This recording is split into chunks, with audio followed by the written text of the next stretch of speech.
and back whatever I paid originally Exactly for what I shipping did. products and stuff, my little bags and all that. And then now everything that's in my business account at this point is business related, and that's what a lot of. But it was a $500 what I That's what I started had to do too. I ran everything through my personal account the first 2 months, the first month, because I got my business account at the end of February and I signed at the end of January, and I could see just the wreck it was doing, because I was like, I don't even know, like I had so much like Square transactions going in, and and then I had my stuff for my personal, like for my paycheck, and I was like, I don't even know, because I do a budget every month. I put my boyfriend on our budget, so we knew, because we were trying to buy a house, that's why. And so I had to end up having to reimburse back up into that, if that kind of makes sense. Like I had to keep track of it going back and forth, and that gets to be a pain in the butt. So that's why I recommend, if you can, try to get something separated, because it's going to just be easier for the end of the year when you do your tax reporting. It's just all in one place. Yeah. So Yeah. that's just, I'm still trying to teach my boyfriend to do this. He doesn't want to do it. I'm like, just use that card just for your business. And he just doesn't. He's a guy. He just whatever. Does what he wants to do. So he's lucky I love him. Just kidding. Okay, so that's the interest in that. Legal and professional services. That would be like if you pay someone to do your tax return, put that there. Put the whole amount there. Okay. You especially, because you file with your husband and things like that. The whole amount needs to be taken off on your Schedule C. The whole amount, like even with, okay, see, my husband has his own business, and then, but I guess his business taxes are separate from our personal taxes. There's actually a little caveat in the code that actually tells you so I do my, let's just hypothetically, I do my taxes and it usually costs $250 to do it. It doesn't cost me, my brother does it for free. But if it does, but usually, but then I can say, but then people are like, well, really you should allocate it, because you have your business, you should only get this much of that deduction. You take all of it up on your deduction, because there actually is a little thing, because this is going to take him longer to do, most of the time, versus actually just sticking my W-2 in there. Does that make sense? So then you can just allocate the whole amount of tax prep fees, because the only other place that you can deduct tax prep fees is on your Schedule A, and that has lots of limitations, and you probably won't ever get that deduction. This is a straight deduction here. So there is a little itty bitty loophole that we do for our clients because of that. So, go ahead. I was gonna say if I do a Schedule C and my husband has a W-2 and we together as a couple pay $500 to have our taxes done, I did deduct the entire $500 in this category, even though it's for both of ours. Okay. Because the only other place that you could deduct that is your Schedule A, and there's huge limitations that you won't ever get that deduction. Okay.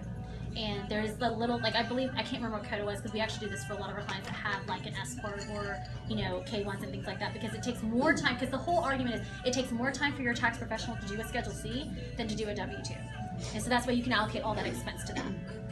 So I paid my taxes for 2015 already. And so this coming tax season, that $500 that I paid would go on here for this year's taxes. Are you a citizen then? No, but I have two businesses that are all rolled into one.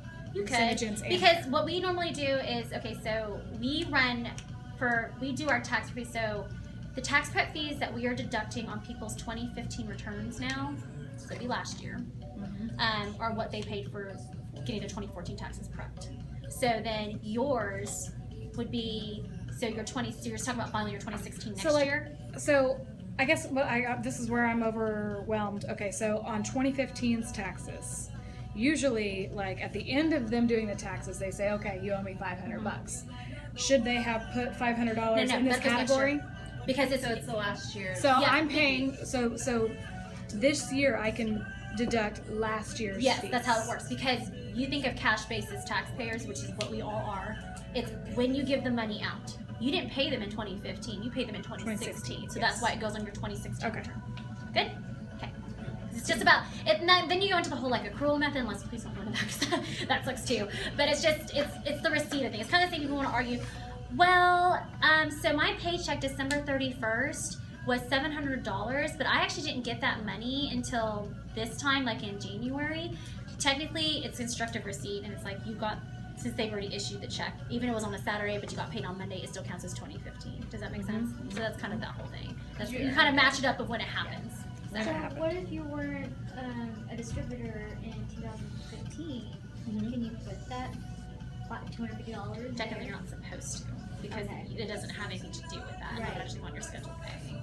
Yet again, gray area, totally dependent on how you want to do it. Because how we do it, that's how we do it at our firm. The deduction they get this current year is actually for last year's tax payments. We run like the last year reports and things like that. Okay. Office expenses. This would be if you rented for anything. People talk about home offices. You can do home offices if you want to. I'm not well versed in that because none of our clients do that because there's just a lot of rules with that. There is a safe harbor deduction where you can just take whatever the IRS says is a flat deduction for that. I would probably recommend that because if you do a home office, it's like you have to allocate how much utilities, how much you pay in mortgage, how much you pay for this, and you have to figure out the square footage of your room compared to the rest of your house, and it's a pain in the butt.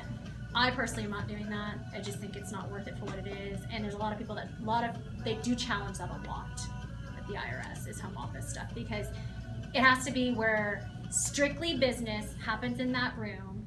You don't use your computer, you're not on Facebook, you don't have your kids in that room. Like it's a big to do. I mean, so it's up to you if you decide to do that or not.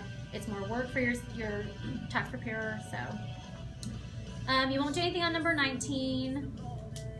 I guess if you rented something, I guess you could put that on 20. Repairs and maintenance, that'd be anything that you'd have to need, I guess, for your business. So like if I get my son a car, it would be like 20A, probably where I could put Yes. that, right? Yes. I have to look at leased cars because you're on a lease, right?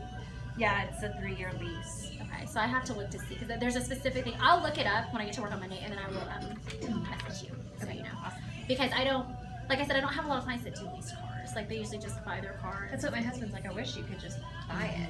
I Yeah. thought you could. It's a lease. It has to be a lease. Oh, I didn't realize there were so many nuances. I thought you just got the 500 Yeah. and make yourselves and. Yeah, and the way they do it, and I think it's like they're also protecting themselves because it's like they're giving it to us as compensation. And I guarantee at the end of the year when you see your 1099, it'll be all of your commission checks plus what they gave you for the card because it's compensation to you. So that's probably where we go. Supplies, this is where you put like the rest of your supplies. If you wanted to break out, this is where you would kind of break out your tester stuff that you were talking about earlier. Like if you wanted to break it out there, anything else, the cotton pads or anything like that would go there. Taxes and licenses, this is not the taxes that you pay on your business. You cannot deduct what you pay to the IRS on your tax return. This is more, I would put sales taxes right here, personally. Sometimes there's an extra tax for, well, that's only if you have like an S corp and things like that, so that would be there too. But I put sales tax there. If you decided to go be an LLC and you have your filing fee, that's where you would put it there too. Question really quick. Back on 22. Yes. You said packing materials. Is that where like your bags would go on? Anything you buy to hold stuff? I put or everything in tablecloths supplies, for yes. show. Anything product wise that you're buying to sell Yes. goes in 22. Okay. And they're not picky with it. You can break it between office expenses and supplies.